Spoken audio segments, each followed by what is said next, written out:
What are some of the highlights from the presentation?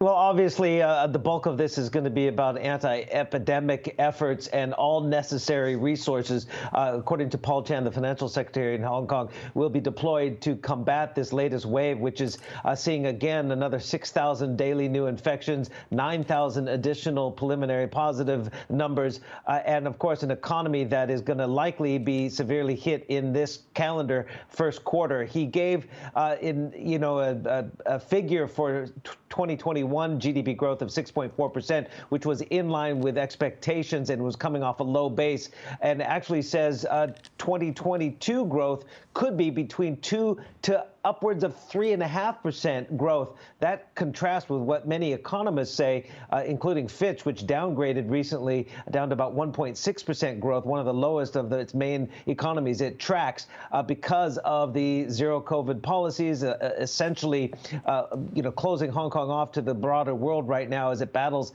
this wave of infections. But Paul Chan, the financial secretary, is quite, bullish that with these consumption vouchers to the tune of 64 billion Hong Kong dollars, 8.2 billion US dollars, 10,000 Hong Kong dollars, or 1,300 US dollars to each permanent resident here in Hong Kong will help boost consumption and therefore perhaps give a boost to the economy by as much as 3 percentage points. It seems quite bullish, obviously, but he's laying out this picture for how to weather the storm now and move Hong Kong beyond it.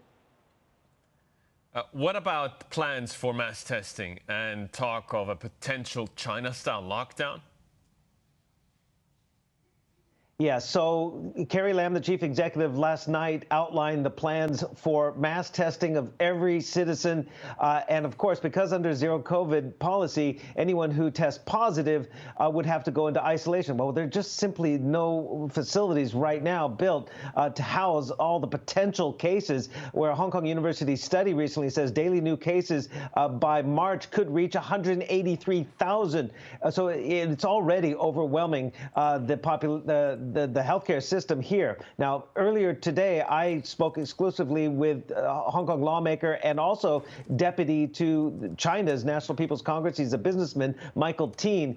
He is urgently proposing to the government of Carrie Lam to not extend this process out potentially 2 months. That will kill businesses. He says 9-day lockdown. Get a quick assessment of the situation, and then you can move on from there.